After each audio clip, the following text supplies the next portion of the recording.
Nunca había sido un hombre especialmente curioso, al menos no hasta aquel día en que, entre la monotonía de su vida rutinaria y el aburrimiento que lo consumía como una niebla pesada, decidió perderse en la profundidad de Internet, más allá de los portales habituales, más allá de lo que un buscador común le permitiría. Había oído hablar de la Deep Web, de sus secretos, de su capacidad para conectar a quienes buscaban lo prohibido con aquello que el mundo convencional no estaba preparado para mostrar. Al principio pensó que todo eran leyendas urbanas, historias sensacionalistas de foros y videos en YouTube. Pero aquella tarde, con la luz gris de la tarde filtrándose por la ventana de su apartamento, decidió comprobarlo por sí mismo. Navegó por enlaces oscuros y sitios que requerían comprobaciones de edad, autenticaciones extrañas y, en algunos casos, datos que nunca había considerado compartir con nadie. Fue allí donde apareció la caja de pesadillas. El anuncio era simple, inquietantemente minimalista. Una caja negra con 5 paquetes, etiquetados con palabras tan comunes como perturbadoras: obsesión, simpatía, vida, desesperación y tranquilidad. El precio era insignificante comparado con la curiosidad que le generaba: $24.99. El sitio, como era habitual en la Deep Web, insistía en una confirmación exhaustiva de edad y detalles personales que le hicieron sentir un escalofrío, el tipo de incomodidad que surge cuando sabes que estás haciendo algo que no deberías. El pedido tardó días en llegar, cada noche incrementando su ansiedad. Finalmente, un paquete negro y rígido apareció en su puerta, sin remitente más allá de un código cifrado que nadie podría rastrear. Al abrirlo, lo primero que notó fue el olor a madera quemada y a papel antiguo, una mezcla que le hizo sentir que aquel paquete no era simplemente un objeto, sino un fragmento de algo más grande, más oscuro. Dentro, 5 paquetes más pequeños, cuidadosamente etiquetados, esperaban su turno. La primera caja, marcada como obsesión, contenía un par de bragas usadas. La risa nerviosa que escapó de él se mezclaba con una extraña aprensión. No sabía por qué sentía que debía mostrarlas a alguien, hasta que la imagen de su novia cruzó por su mente. Fue un impulso irracional, y cuando se las mostró, la reacción de ella fue inmediata y devastadora. Entre sollozos, confesó un engaño de 2 años, un secreto que habría cambiado la historia de su relación si él lo hubiera sabido antes. El segundo paquete, etiquetado simpatía, traía un colgante en forma de corazón, acompañado de una nota que solo decía: pregunta a Kirk. Su mejor amigo parecía encantado al recibirlo, pero no tardó en sucumbir al impulso de confesión. En voz baja, casi como si temiera que las paredes tuvieran oídos, admitió haber matado a su exnovia de secundaria por celos, un crimen guardado durante años bajo capas de normalidad y aparente bondad. El impacto fue tal que el hombre sintió que su mundo se desmoronaba. Las piezas de su vida, cuidadosamente ensambladas, comenzaban a caer en pedazos. La tercera caja, marcada vida, contenía pendientes rosas y una funda de almohada infantil. La curiosidad lo llevó a mostrárselos a su madre. Lo que siguió fue un torbellino de horror, lágrimas, gritos y, finalmente, la confesión de que había asesinado a su hermana bebé en un arrebato de depresión posparto. Un secreto que había llevado consigo durante décadas. La realidad se volvió insoportable. Cada objeto que abría parecía tener el poder de arrancarle máscaras y revelar horrores que nunca habría querido conocer. Los días siguientes fueron un borrón de ansiedad, culpa y miedo. La vida cotidiana se convirtió en un escenario de paranoia. Rompió cosas, golpeó paredes, fue hospitalizado tras un colapso nervioso. Los paquetes restantes, desesperación y tranquilidad, yacían intactos, casi burlándose de él, pero el temor lo mantenía alejado. Sin embargo, la Deep Web tenía otras reglas. Recibía notificaciones constantes de una suscripción automática, más cajas en camino, un flujo interminable de secretos y horrores ocultos esperando ser descubiertos. Cada noche, la idea de abrir la siguiente caja se convertía en un tormento. La ignorancia ya no era una bendición. La información, incluso aquella adquirida sin intención, había comenzado a moldear su percepción de la realidad. Se preguntaba si todos a su alrededor eran monstruos invisibles, si cada sonrisa y cada gesto escondían secretos tan oscuros como los que ya había presenciado. La caja no solo le había enseñado que los objetos aparentemente inofensivos podían desencadenar revelaciones devastadoras, sino que también había convertido su propia vida en un laberinto de miedo y desconfianza. En la Deep Web, cada transacción tiene un precio, y él lo estaba pagando con algo más que dinero. Cada paquete traía consigo un pedazo de verdad que nadie más debía conocer, y cada confesión le recordaba que los secretos pueden tener un poder tan tangible como cualquier objeto físico. La paranoia se mezclaba con la desesperación mientras pensaba en las decisiones que lo llevaron hasta ese punto.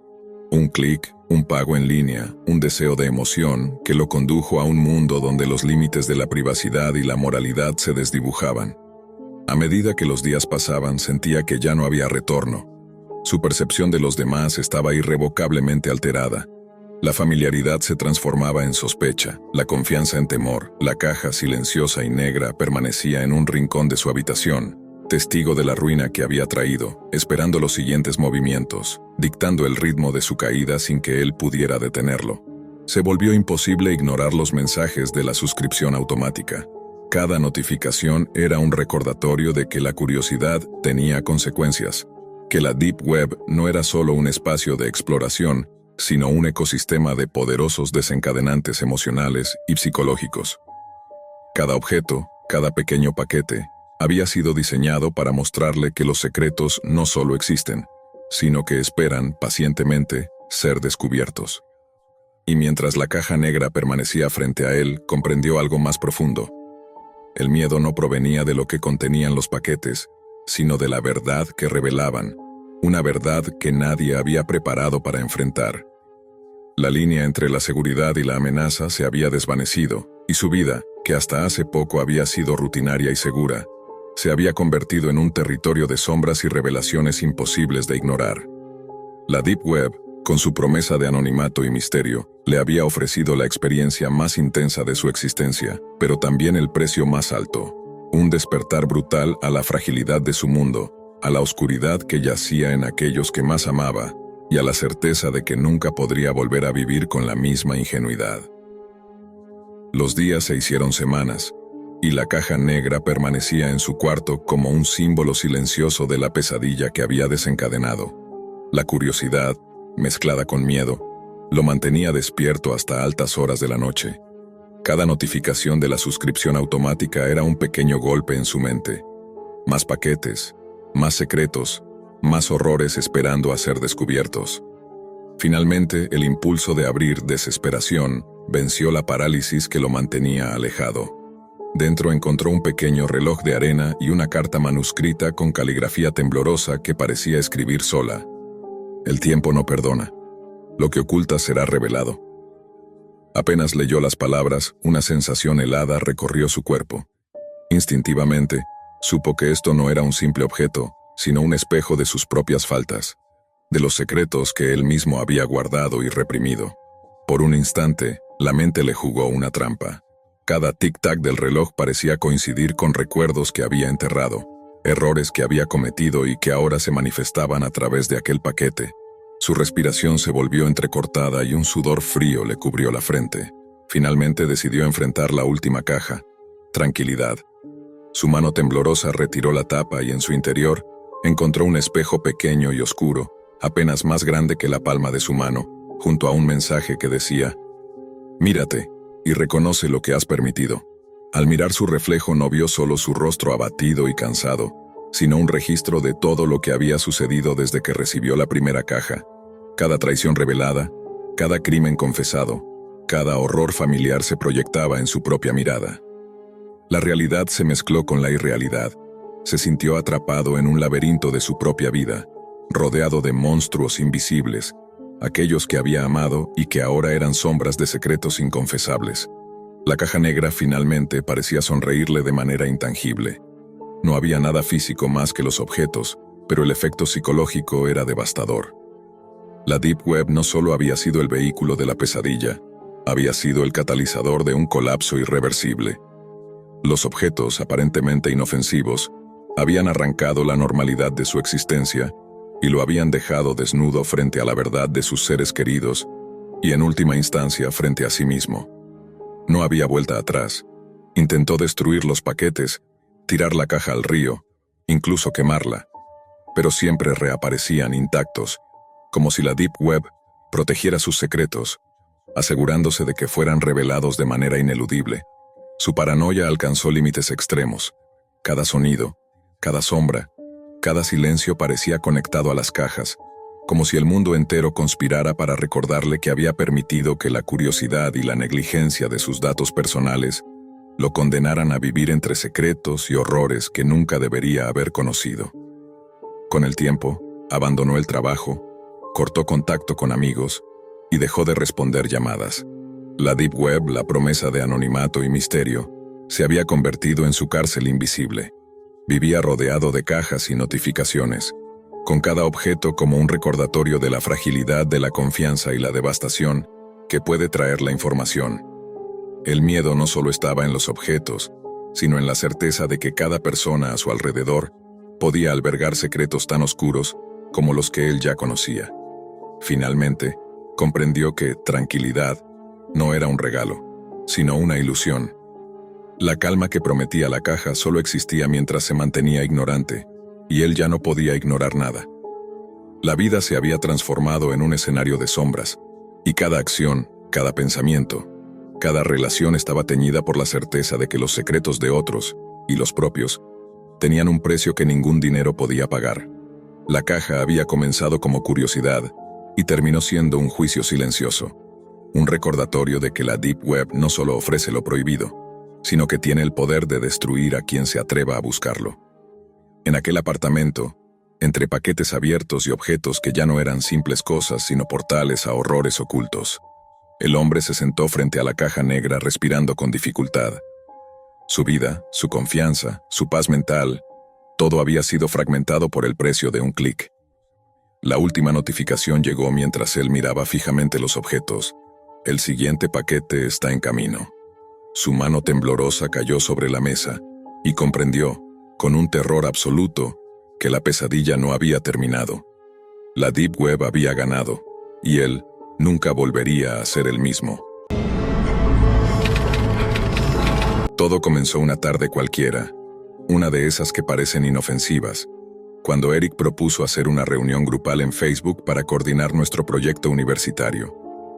Yo, Carlos, junto a Cynthia y otros compañeros, aceptamos sin sospechar lo que esa sesión traería.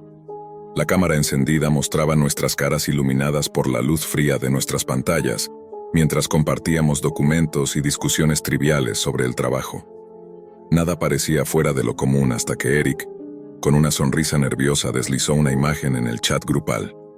Era una fotografía inquietante, perturbadora, que parecía salida de una pesadilla. Una mujer sin brazos ni piernas, con los ojos abiertos en una expresión de terror absoluto, yacía sobre un fondo oscuro, como si la hubieran despojado de todo aquello que la hacía humana. Eric explicó que la había encontrado en un foro de la Dark Web llamado Muñecas Caseras, un lugar que, según él, vendía víctimas mutiladas para propósitos que no quería detallar. Todos nos quedamos en silencio, una mezcla de incredulidad y horror llenando la pantalla. Cynthia frunció el ceño, intentando racionalizar la imagen. «Debe ser un montaje», dijo con la voz temblorosa, pero había algo en la mirada de la mujer que nos hacía dudar de esa posibilidad. Mientras debatíamos sobre si era real o no, la reunión fue interrumpida por la aparición de un usuario desconocido. Su avatar mostraba una máscara de cerdo grotesca, con los ojos vacíos y una sonrisa retorcida pintada de manera permanente. Antes de que pudiéramos reaccionar, nuestras computadoras comenzaron a fallar. Ventanas emergentes, luces intermitentes y la sensación inmediata de que alguien más estaba dentro de nuestro sistema. Una voz distorsionada emergió de los altavoces, baja pero firme, cargada de malicia. ¿Les gustan las muñecas? El terror se apoderó de nosotros cuando la cámara de Eric, que había estado transmitiendo en silencio, empezó a mostrar algo más que su habitación. Allí, en una habitación oscura, encadenada a una pared, estaba la mujer de la foto.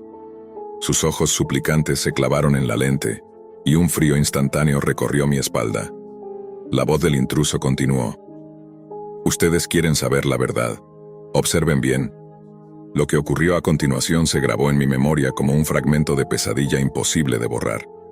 Con un hacha oxidada, el intruso comenzó a golpear a la mujer, los sonidos guturales de cada golpe mezclándose con el silencio horrorizado del chat que ahora estaba congelado. Yo hiperventilaba, incapaz de apartar la vista, mientras Cynthia gritaba, y Eric intentaba desconectar la computadora sin éxito.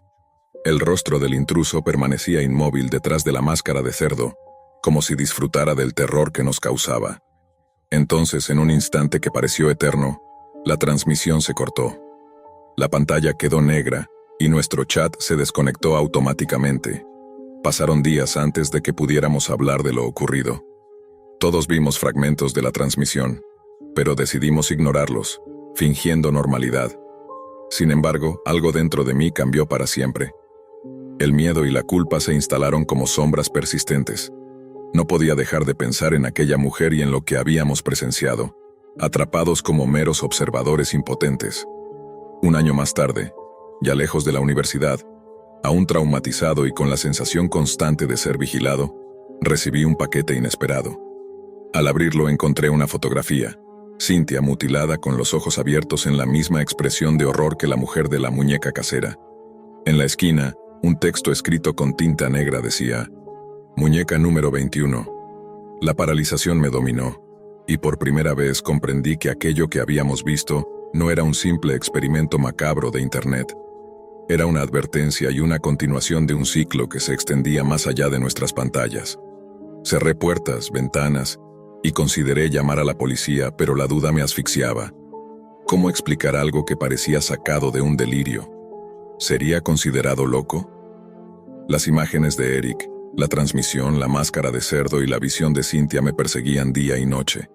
Sentía que, al publicar esta historia en foros, intentaba buscar consejo, una guía, o quizá una confesión anónima que me hiciera sentir que no estaba completamente solo. La Dark Web, ese lugar que creí lejano y abstracto, se había infiltrado en nuestras vidas de manera directa y brutal. Un chat grupal aparentemente inocente había sido la puerta que nos conectó con algo real, tangible y mortal. No era ficción, no era un simple meme viral, ni un experimento de horror digital. Era un recordatorio escalofriante de que compartir curiosidades de la Dark Web puede atraer males que trascienden las pantallas y las máscaras digitales. Mientras escribo esto, aún escucho ecos distantes en la noche. Un susurro, un clic, un movimiento detrás de mí que me recuerda que la vigilancia no siempre termina cuando apagas la computadora.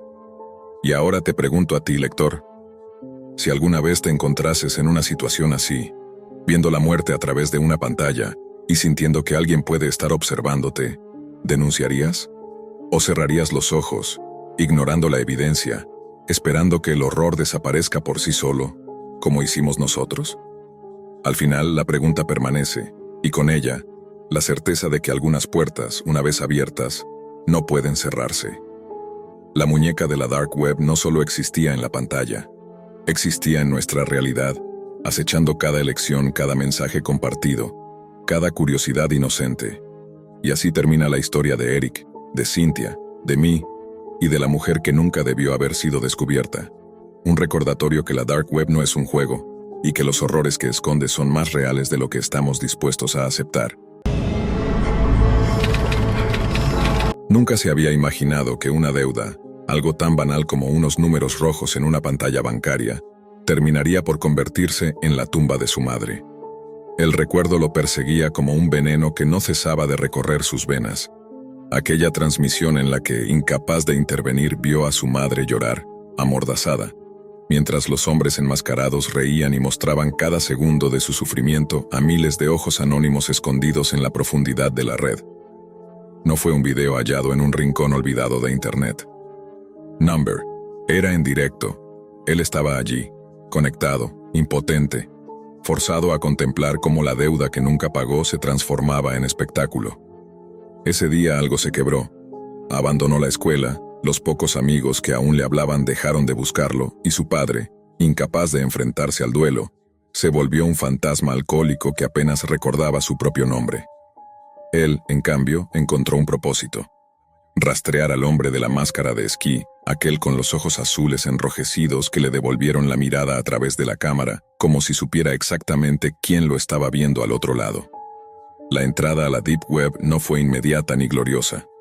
Descargó Tor con las manos temblorosas, repasó tutoriales en foros llenos de usuarios con nombres imposibles de recordar y cometió errores. Usó su tarjeta en lugares donde no debía, compró accesos que resultaron ser simples estafas y cayó varias veces en sitios diseñados solo para vaciar billeteras virtuales. El dinero que le quedaba provenía de la herencia de su madre. Irónico, pensaba, usar sus últimos ahorros no para sobrevivir, sino para hundirse aún más en la ciénaga digital que la había consumido. Pronto comprendió que las reputaciones en los mercados negros eran igual de falsas que los productos. Aprendió que cada clic podía ser una trampa y que cada mensaje respondido podía ser un anzuelo de las autoridades o de depredadores disfrazados de aliados.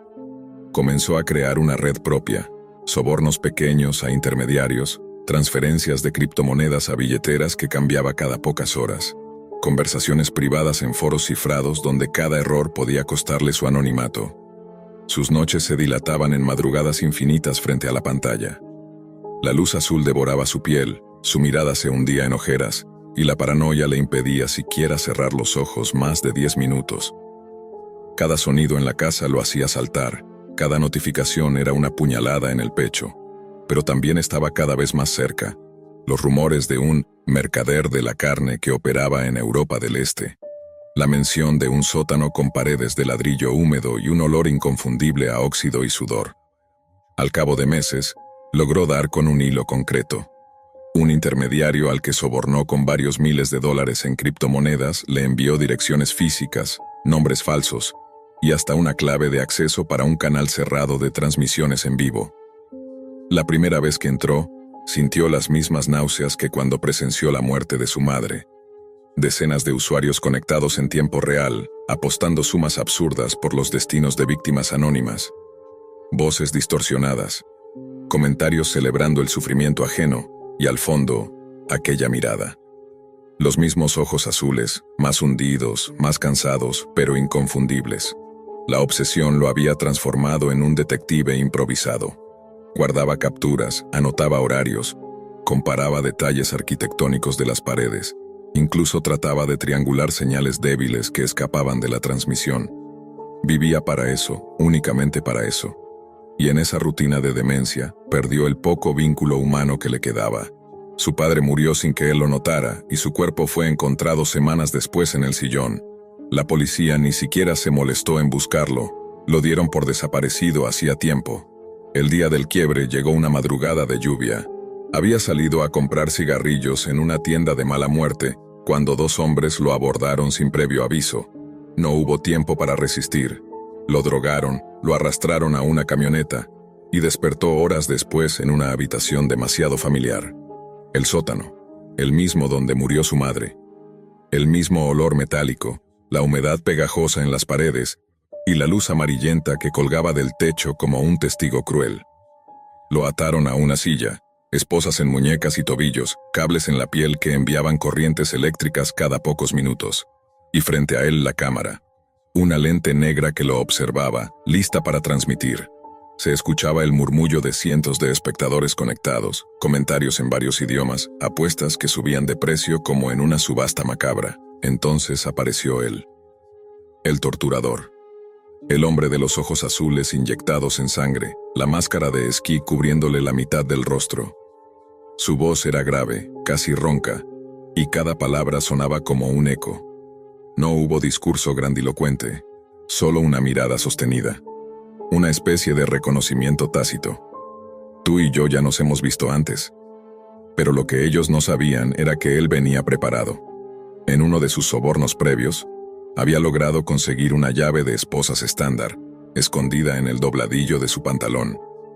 Era un riesgo haberla llevado siempre consigo, pero en ese instante se convirtió en su salvación. Con movimientos lentos, disimulados, aprovechando los momentos en que el torturador se dirigía a la cámara, comenzó a manipular la cerradura de metal. Cada clic le parecía un estruendo. Cada segundo, una eternidad.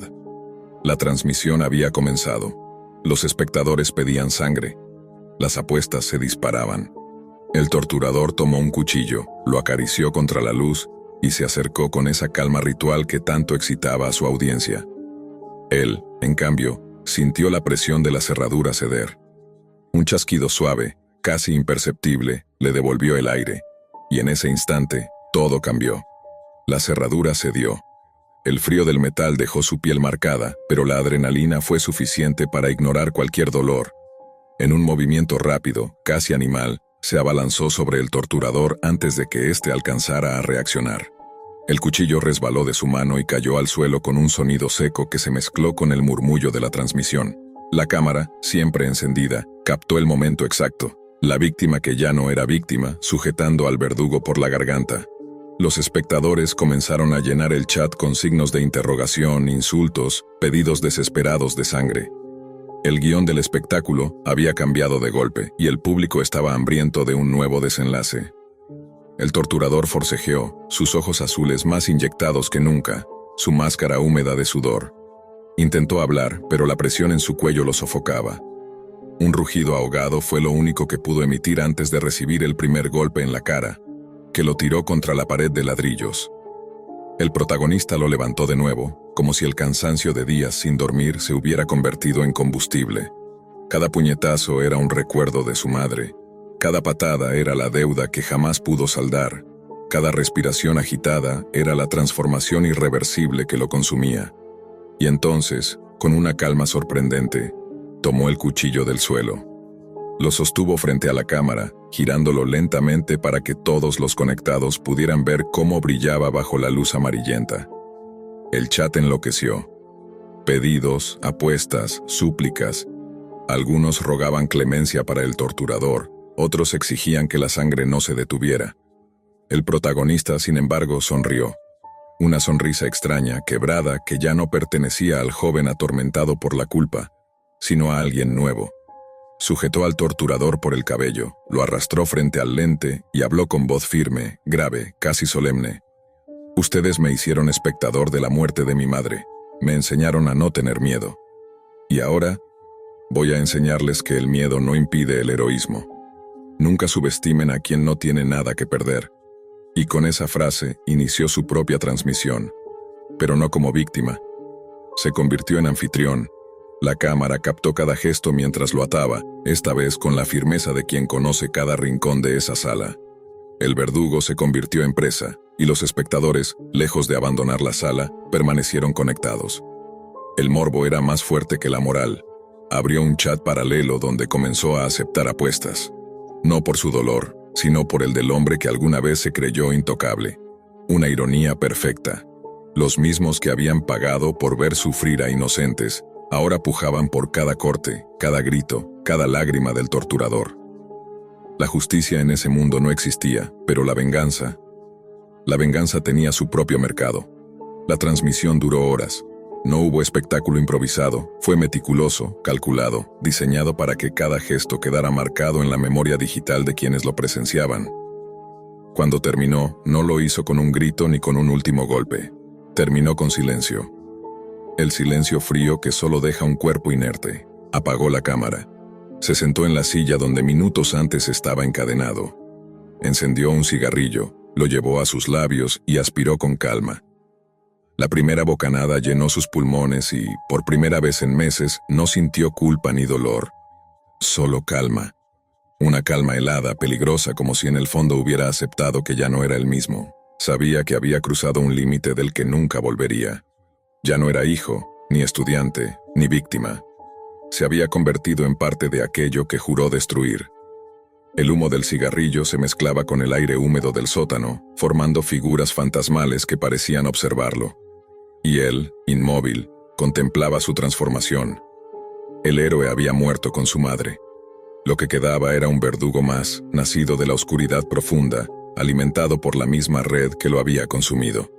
Y aunque sabía que su camino no tendría redención, sonrió de nuevo, porque la venganza, al menos, estaba completa.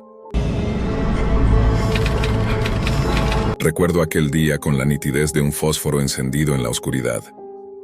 Era temprano en los 2000, cuando Internet todavía era un territorio virgen, casi secreto. Mi primo, mayor que yo por varios años y obsesionado con computadoras, me llevó a la sala de su casa con un aire de conspiración, el brillo del monitor reflejando la emoción en sus ojos. «Esto no es como lo que ves en la tele», dijo. mientras sus dedos bailaban sobre el teclado con una precisión que parecía ensayada. Me mostró un enlace oculto, algo que entonces llamábamos Internet real, una puerta a mundos que los buscadores convencionales nunca revelarían.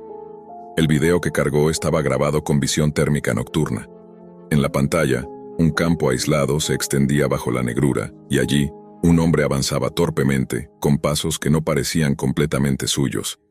Detrás, algo lo perseguía con una precisión robótica, cada movimiento medido, cada giro calculado. Al principio lo interpreté como un loco suicida, o un fanático escapando de sí mismo, pero había algo en la cadencia de aquel perseguidor que hacía que mi estómago se contrajera. No era humano. El primo no decía nada mientras yo miraba. La escena se tornó más perturbadora cuando figuras ocultas, casi invisibles, comenzaron a disparar al perseguidor. Cada disparo explotaba con un destello que parecía imposible.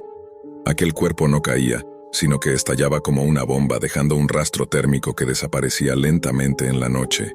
Yo estaba paralizado. ¿Lo viste?, susurró mi primo, sus ojos brillando con un orgullo que no entendía. ¿Es real? Nunca se lo digas a nadie. Durante años interpreté el video como un accidente macabro, un experimento fallido o un suicidio filmado desde una perspectiva insana. Pero a medida que crecí, las piezas comenzaron a encajar de manera aterradora.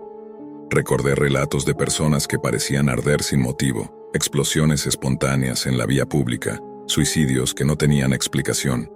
Y entonces comprendí, el perseguidor no era un hombre, era un dron, un cadáver reanimado, programado como máquina asesina, diseñado para silenciar a quien descubriera su existencia. Mi primo murió en un accidente años después. Oficialmente, fue un descuido, un tropiezo con su motocicleta. En realidad, estoy convencido de que alguien, o algo, lo eliminó por saber demasiado. Desde entonces, la paranoia me acompañó como una sombra constante. Cada ruido, cada paso que escuchaba detrás de mí, cada silueta que se movía en la periferia de mi visión, me hacía recordar aquella noche, aquel campo y aquel perseguido implacable. Con los años, he aprendido a rastrear la Deep Web como un cazador experimentado. Los drones no son fáciles de detectar. Se mezclan entre nosotros, adoptando la forma de familiares, amigos o vecinos. Son inteligentes, evolucionan, y sus explosiones son mecanismos de seguridad programados. Destruyen evidencia, eliminan testigos y aseguran que el secreto permanezca oculto. La tecnología detrás de ellos es antigua. Décadas de experimentación humana en los 70 y 80, filmada por vigilantes que comprendieron demasiado tarde que estaban jugando con cadáveres que podían volver a caminar. Vivir aislado se volvió una necesidad. Evito lugares públicos, mantengo mi casa en penumbra y las ventanas siempre cerradas. Las noticias ya no tienen sentido. En la televisión, los drones están disfrazados de humanos y nadie sospecha de ellos. He aprendido a reconocer patrones sutiles, un parpadeo inusual, un paso sincronizado demasiado perfecto, una manera de mover las manos que no pertenece a un humano orgánico. Cada vez que encuentro un rastro, siento que estoy tocando la punta de un iceberg que amenaza con hundir toda la civilización. A pesar de todo, todavía busco esperanza. Hay rumores de otros humanos que sobrevivieron, que no han sido reemplazados. Foros olvidados en la Deep Web hablan de encuentros furtivos, de comunidades secretas que intercambian información sobre los drones y su programación. La Deep Web, paradójicamente, es más real que las redes sociales que la gente cree comprender. Allí no hay algoritmos para manipular emociones, no hay publicidad que distorsione la percepción, solo información cruda, peligrosa y a veces, la verdad. Recuerdo un hilo en particular, en un sitio que desapareció hace años, donde alguien describía un encuentro con un dron disfrazado de hermano. La historia era escalofriante. La víctima conversaba tranquilamente hasta que la máquina mostraba su verdadero comportamiento, exacto, mecánico, inhumano. El testimonio detallaba cómo las explosiones de estos drones no eran accidentes, sino respuestas automáticas a cualquier amenaza que percibieran. Todo encajaba con aquel video que vi de niño y con la muerte de mi primo. Comprendí que no era paranoia, los drones existen y están entre nosotros desde hace décadas. Mis días se han convertido en un juego de vigilancia constante. Cada correo electrónico, cada foro, Cada movimiento en la red oscura es una pieza de un rompecabezas que todavía no comprendo completamente. Algunos experimentos sugieren que los drones pueden reemplazar a cualquier humano al nacer, infiltrarse en familias y borrar toda evidencia de su existencia. Lo que comenzó como una curiosidad infantil, un vistazo a un video perturbador en la casa de mi primo, se transformó en una obsesión. Descubrir cómo detenerlos, o al menos, cómo sobrevivir sin ser detectado. He visto registros antiguos de vigilantes humanos en los 70 y 80 que filmaron los primeros drones. Sus notas eran incoherentes, llenas de miedo, pero revelaban patrones. Los drones siempre buscan a quienes saben demasiado. La tecnología que los controla ha evolucionado, pero el principio sigue siendo el mismo. Explosión para eliminar evidencia, infiltración para asegurar que nadie los identifique. Cada año que pasa, me doy cuenta de que el mundo que conocíamos está lleno de duplicados invisibles, y que la Deep Web es el único lugar donde todavía podemos encontrar rastros de la humanidad real. Ahora, mientras escribo estas líneas, miro por la ventana. Nada se mueve, pero sé que la vigilancia es constante. Los drones no descansan, y cada sombra podría ser uno de ellos. Sin embargo, la esperanza persiste. Todavía hay señales, códigos y registros en la Deep Web que me recuerdan que no estoy completamente solo. Cada mensaje descifrado, cada hilo activo, es una promesa de que los humanos orgánicos pueden resistir, al menos por ahora. El mundo ha cambiado más allá de lo que imaginamos, y la mayoría sigue viviendo engañada, atrapada en las redes sociales y la ilusión de la normalidad. Solo los que buscan en la Deep Web conocen la verdad. Que los drones caminan entre nosotros implacables, silenciosos, y que cualquier curiosidad inocente puede ser su perdición. El conocimiento es peligroso, pero también es nuestra arma más poderosa. Con el paso de los años, mi aislamiento se volvió total. Las visitas eran inexistentes, los mensajes casi nulos. Cada vez que un correo entraba, lo trataba como una posible trampa, y cada rastro de actividad humana cercana despertaba en mí el miedo de ser observado. Aprendí a moverme como un fantasma, a desaparecer de cámaras públicas, a usar la Deep Web para monitorear patrones de actividad extraños que podían indicar la presencia de drones cerca de mi zona. Una noche, mientras revisaba un foro olvidado que documentaba movimientos de drones en ciudades pequeñas, encontré un hilo diferente. Alguien decía haber encontrado un humano vivo, alguien que todavía no había sido reemplazado. La descripción coincidía demasiado conmigo. El miedo se mezcló con un atisbo de esperanza. Comencé a recibir mensajes cifrados en cuentas antiguas que ya creía muertas, códigos y coordenadas, advertencias de vigilantes que decían conocer mi existencia y que debía actuar con rapidez si quería sobrevivir. Fue entonces cuando entendí que no estaba solo, que había otros humanos que, como yo, habían resistido, que los drones, por muy avanzados que fueran, todavía tenían vulnerabilidades. Aprendí a rastrear sus movimientos, a anticipar sus patrones y sobre todo a evitar el contacto directo. Me di cuenta de que no podía confrontarlos directamente. Cualquier enfrentamiento sería su victoria, su explosión final borraría evidencia, y a mí conmigo. La supervivencia era discreción, observación y paciencia. Con cada día que pasaba, comprendí algo más aterrador. Los drones no solo reemplazaban humanos aislados, sino que podían infiltrarse en familias completas, en comunidades, en la propia estructura social. La humanidad estaba siendo gradualmente sustituida sin darse cuenta, mientras la ilusión de normalidad continuaba intacta. Los algoritmos de redes sociales, los sistemas de vigilancia corporativa, todo había sido diseñado para distraernos, para mantenernos ciegos ante la verdad.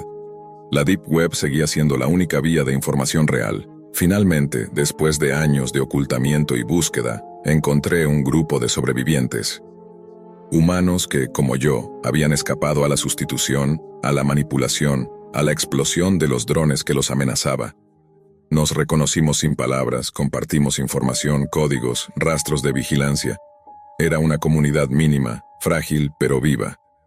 Comprendí que la resistencia era posible, aunque limitada, que la humanidad aún podía existir siempre que supiéramos ocultarnos y protegernos. A pesar de todo, la amenaza persiste. Los drones siguen entre nosotros, disfrazados de familiares, de vecinos, de amigos. Cada explosión, cada muerte extraña, Cada desaparición inexplicable lleva la marca de su existencia.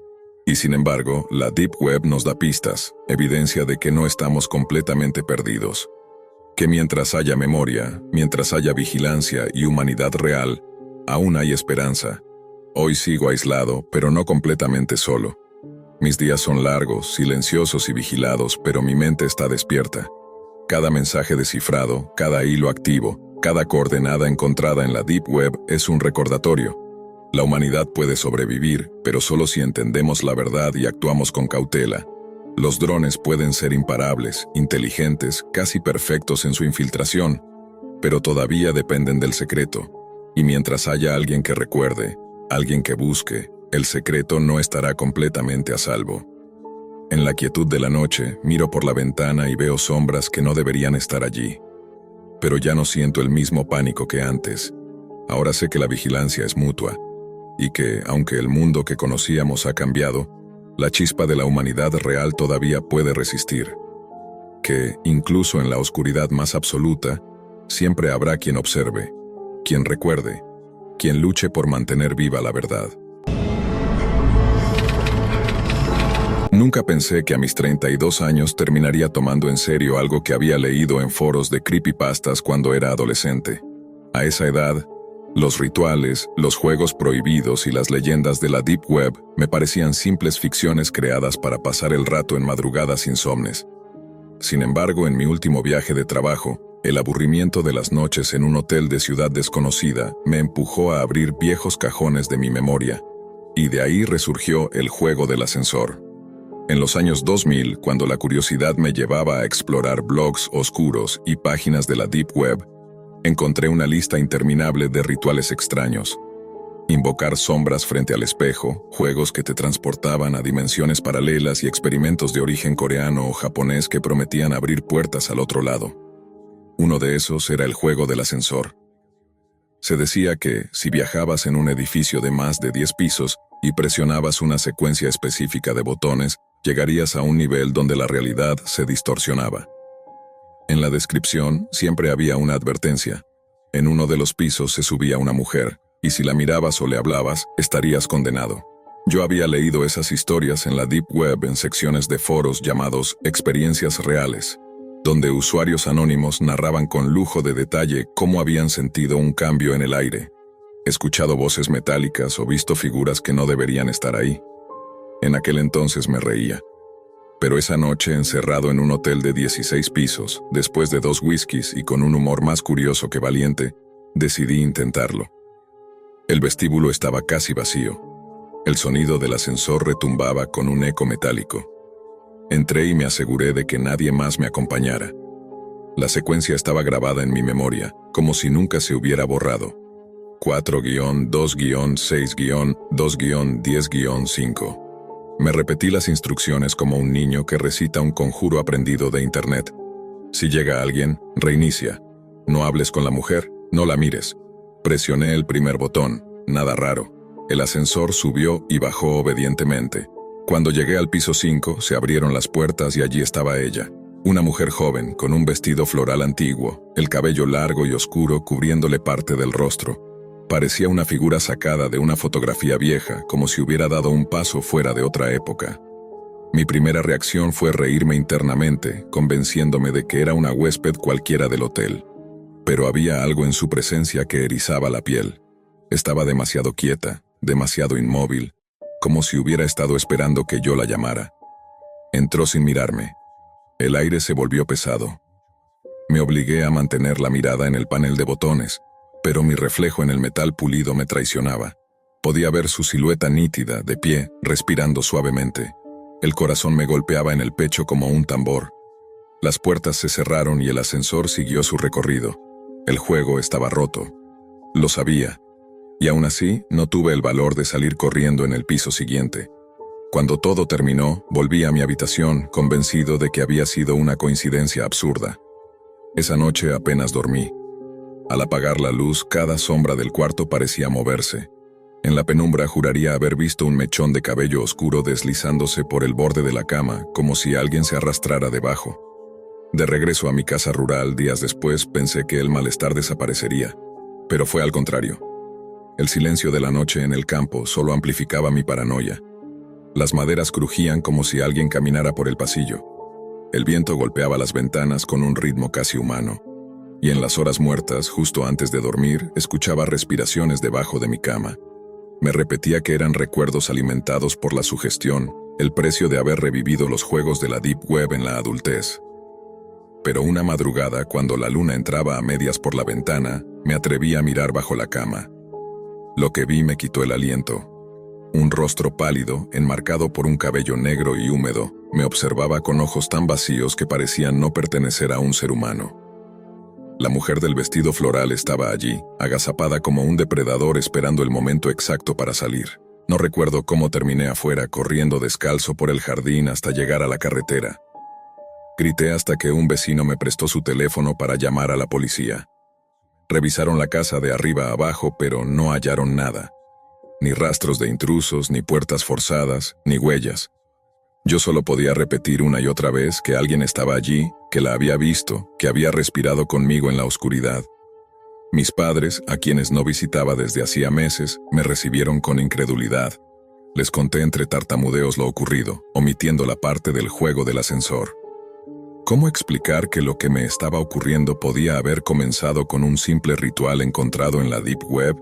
Ellos achacaron todo al estrés y me recomendaron descansar, quizá ver a un psicólogo. Pero el miedo no se disipó. Cada noche, al cerrar los ojos, siento que ella sigue allí. La escucho detrás de las paredes, debajo del suelo, respirando a través de las rendijas. Una vez, en el reflejo del televisor apagado, juraría haberla visto de pie detrás de mí.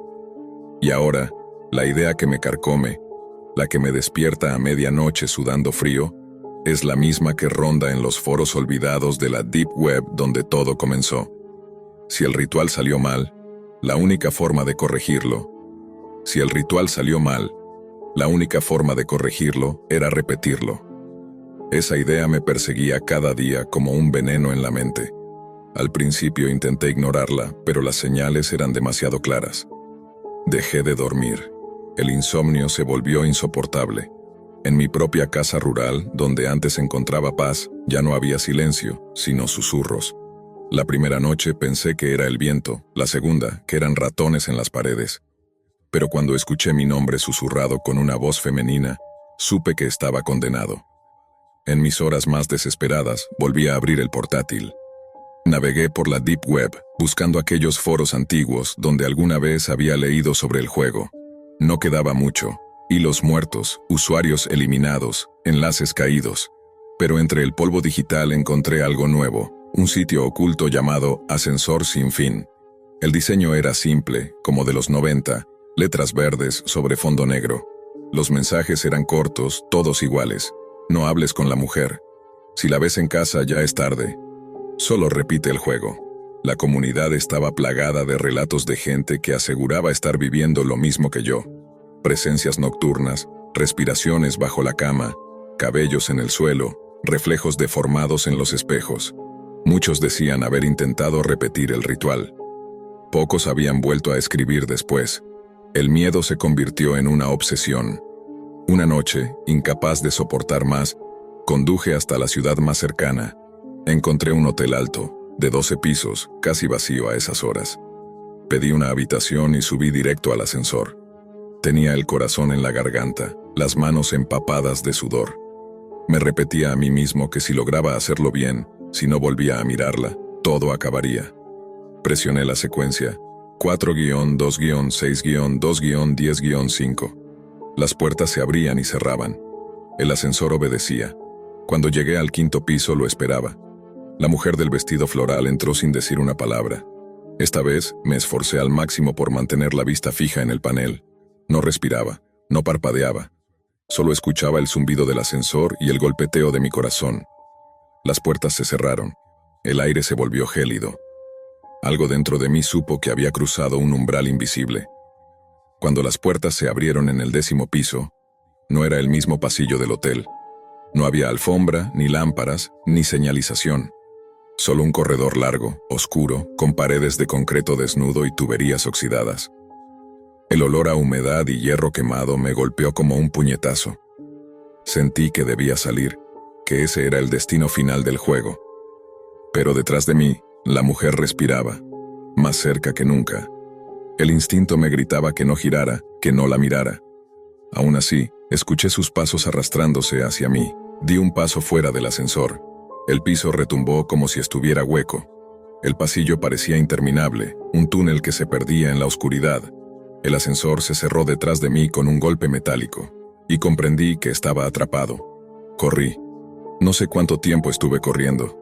El túnel parecía repetirse, las mismas paredes, las mismas manchas de óxido, el mismo eco de mis pisadas. Y siempre, detrás de mí, la respiración de ella, cada vez más fuerte, cada vez más cerca. Cuando por fin me atreví a mirar hacia atrás, lo vi.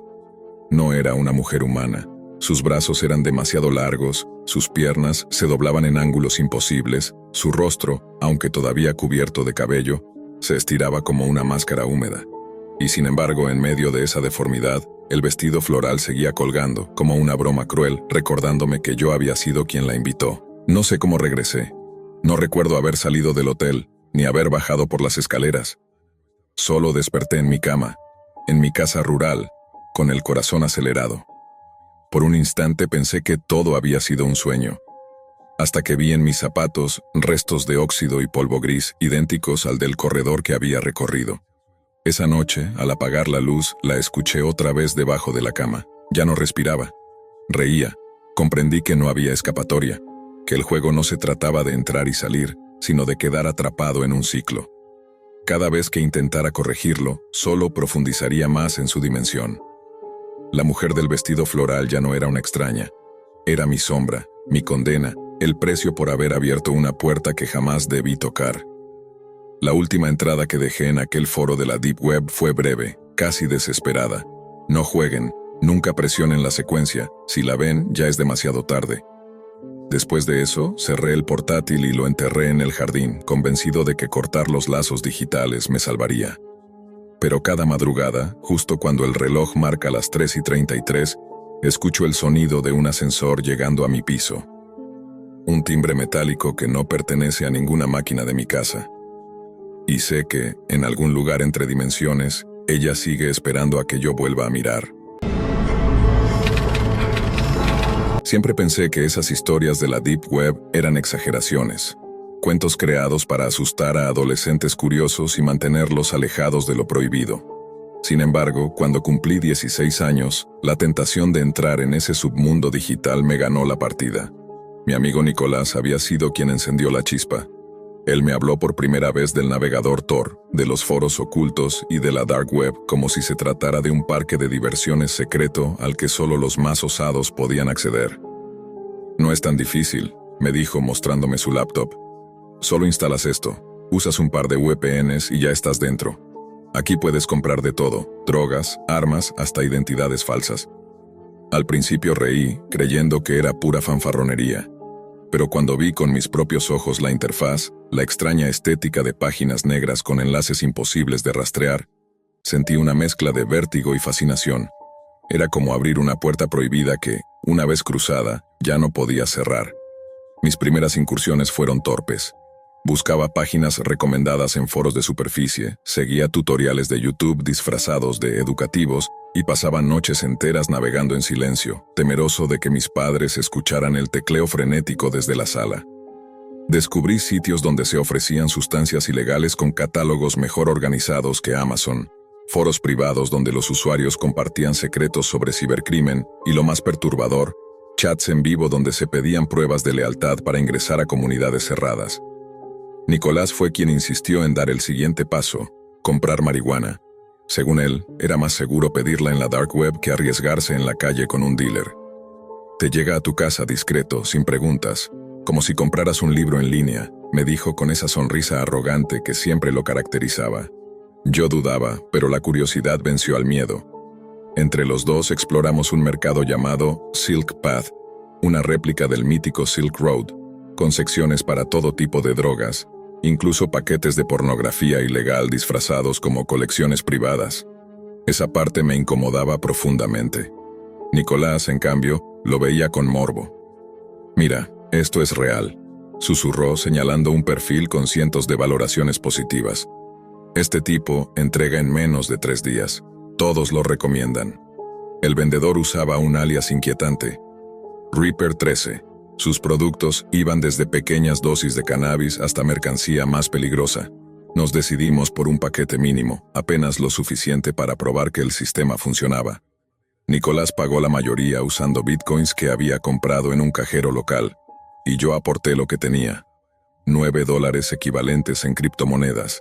El pedido llegó 2 días después, en un sobre sellado con apariencia inocente.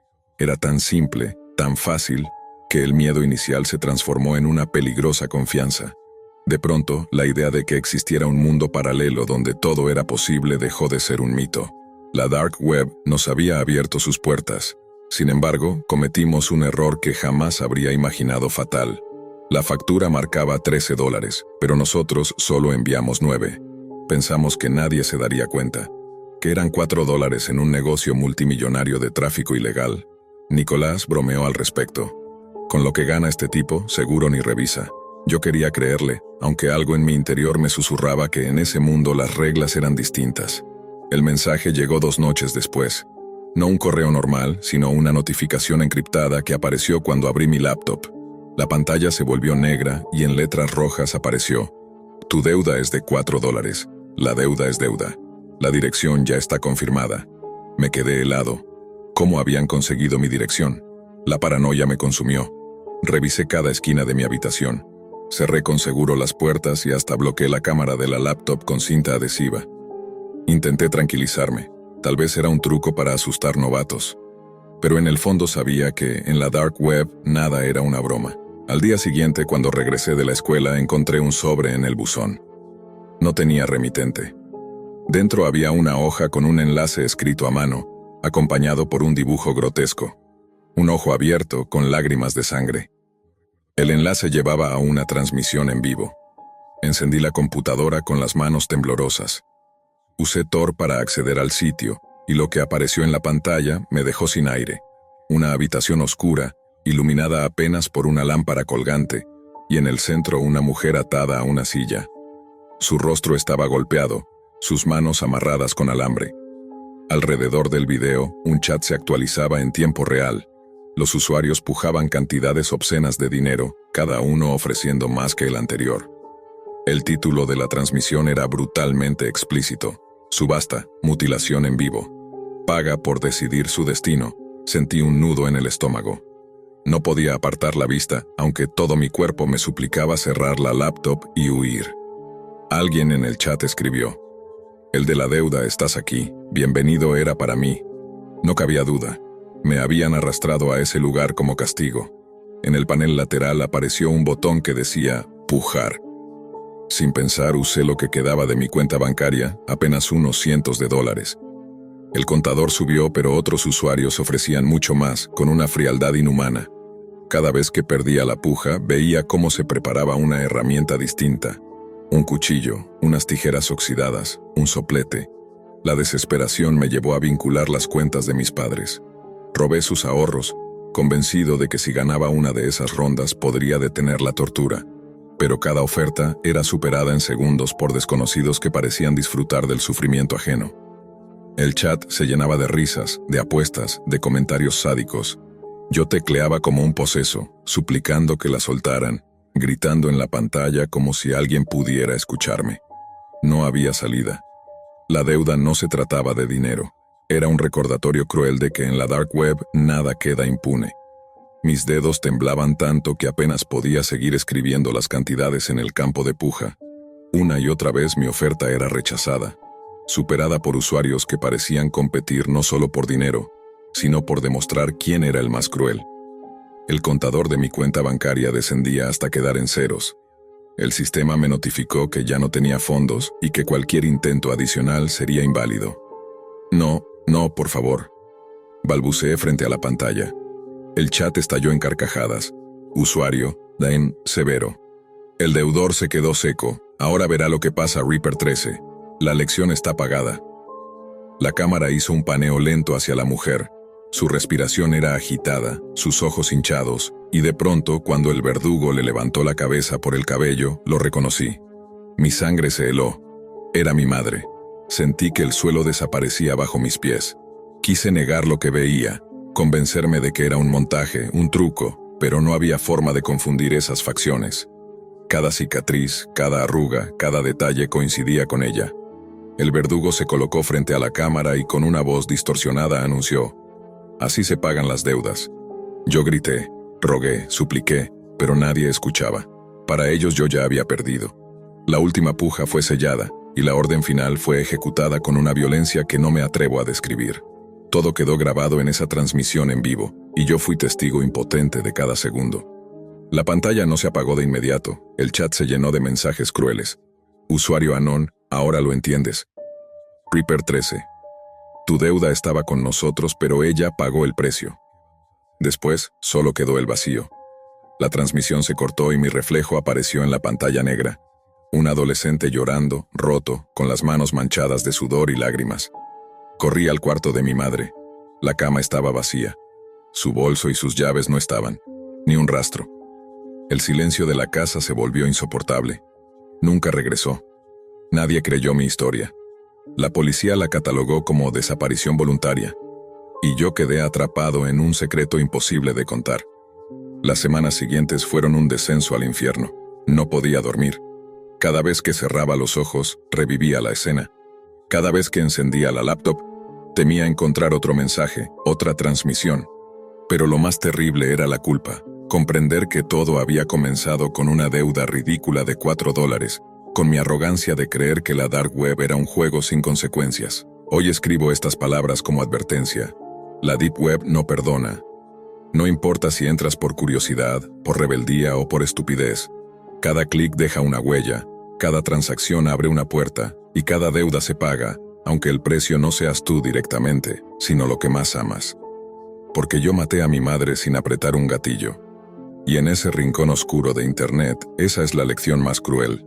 La deuda siempre se cobra.